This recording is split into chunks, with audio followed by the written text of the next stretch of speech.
This news is funded by viewers like you. Please support our work at democracynow.org/give. Welcome to Democracy Now!, democracynow.org, the War and Peace Report. I'm Amy Goodman. Israel's unrelenting assault on the Gaza Strip continues as the death toll has reached 18,000 Palestinians killed in just over 2 months.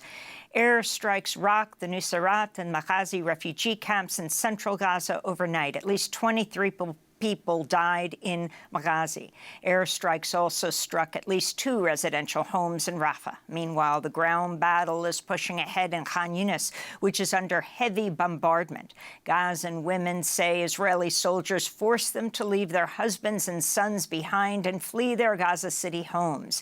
They spoke from the Al-Aqsa Hospital in central Deir al-Balah, where they were taking refuge. They made us go to the south. They did not let us wait for our husbands. They said, go to the south from here, and that is it. And they made us leave. They lied to us, saying the road is safe, but they were shooting us throughout the way. We asked the Israeli interrogator where are our male relatives. He said they are gone. No one is left. We asked about the children. He said all of them are gone. Palestine is gone. Gaza is gone. The mass displacement and war on the besieged territory has led to a public health disaster. The UN's World Food Program warns half of Gaza's population of over 2 million people starving, and that 9 out of 10 people are not able to eat every day.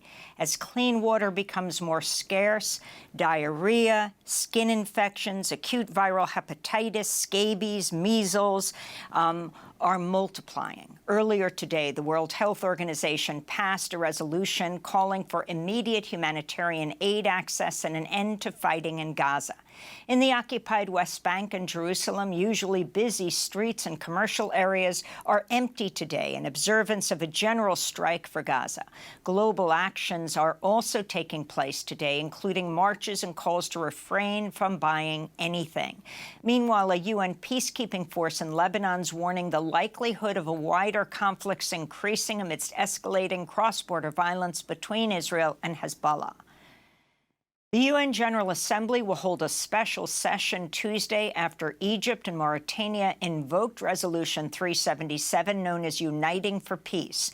The move came in response to the U.S. on Friday again vetoing a UN Security Council resolution calling for an urgent ceasefire in Gaza. Resolution 377 is designed to be deployed when the Security Council fails to, quote, exercise its primary responsibility for the maintenance of international police and security. Turkish President Recep Tayyip Erdogan called for the UN body to be reformed Saturday following the U.S. veto. With the torment in Gaza, we believe that this helpless and dysfunctional structure of the United Nations will be questioned all over the world. Look, I'm saying very openly, nothing can continue as business as usual after Gaza. Meanwhile, the U.S. State Department bypassed congressional review to approve the emergency sale of over $100 million in tank ammunition to Israel. We'll deal with this issue later in the broadcast. The president of the University of Pennsylvania has stepped down following intense Republican-led backlash after her handling of anti-Semitism on campus and her contentious testimony before Congress last week. President Liz McGill's resignation Saturday, followed by that of UPenn Board of Trustees Chair Scott Bach, came amidst a mounting attack on students calling for Palestinian rights on campus. Right-wing New York Congressmember Elise Stefanik, who grilled McGill during her congressional testimony, wrote on social media, "One down, 2 to go." As Stefanik also seeks the ouster of Harvard President Claudine Gay and MIT President Sally Kornbluth, both who testified at the congressional hearing.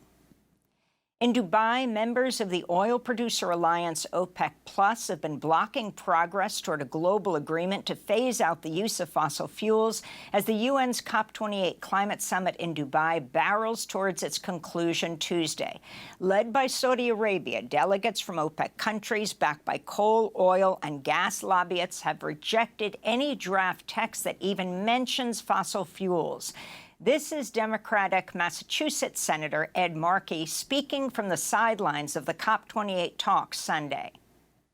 COP should conclude with a final statement that says that the world wants to end this addiction. It wants to phase out fossil fuels. OPEC does not want to phase out fossil fuels. They made that very clear yesterday. On Saturday, hundreds marched within the UN Climate Summit site calling for an end to the burning of fossil fuels as well as a ceasefire in Gaza. Here to say how mega corporations and fossil fuels industry is melting the planet. We're here to defend and phase out fossil fuels. Demonstrations at COP28 have been met with heavy censorship. Protesters saw their movement sharply restricted, were barred from displaying national flags, and were given strict limits on what their signs could say and what slogans they were allowed to chant. Another group rallied to demand the release of pro-democracy activists detained in the United Arab Emirates and Egypt. Were not allowed to hold up signs bearing the names of the political prisoners, but they uttered those names anyway. A Human Rights Watch researcher called the crackdown a, quote, shocking level of censorship in a space that had been guaranteed to have basic freedoms protected, like freedom of expression, assembly, and association, unquote. The Texas Supreme Court has temporarily blocked a lower court ruling that would have allowed a 20-week pregnant woman to get an abortion. Ken Paxton, Texas's Republican Attorney General, intervened to stop the emergency medical procedure and threatened to prosecute any abortion providers involved in giving 31-year-old Kate Cox an abortion. Doctors have told her carrying the non-viable pregnancy to term could make it impossible for her to have more children. Cox's lawyer at the Center for Reproductive Rights says even if the Texas Supreme Court allows the lower court order to stay in place, the delay in treatment could mean, quote, justice delayed will be justice denied. Meanwhile, a pregnant woman in Kentucky is suing over her state's near-total ban on abortions. The lawsuit argues the ban violates Kentucky's Constitution. The plaintiff is also seeking class action status so that any positive outcome can be applied to all pregnant people in Kentucky who need or want an abortion. This is Rebecca Gibran, head of Planned Parenthood Kentucky, which is also a plaintiff in the case. In America, every 8 hours, a woman dies from pregnancy complications. And evidence is correlating abortion bans as a key factor driving increasing maternal and infant death rates. Tragically, Kentucky has one of the highest maternal death rates in this country. A judge in Michigan has sentenced the Oxford High School mass shooter to multiple life sentences without parole. Ethan Crumbley was just 15 when he opened fire on the school in November of 2021, killing 4 people, injuring 7 others. This is a former student and survivor speaking at the sentencing hearing. I, Riley Franz, am a survivor of gun violence. I, Riley Franz, am a survivor of a terrible epidemic caused by a broken system. But I refuse to be known as a victim at the hands of an individual with no regard for others. His selfishness will not consume my identity. I am so much more than a victim. In Argentina, far-right libertarian Javier Milei has been sworn in as president. He delivered an inaugural speech Sunday from Buenos Aires. No hay alternativa al ajuste.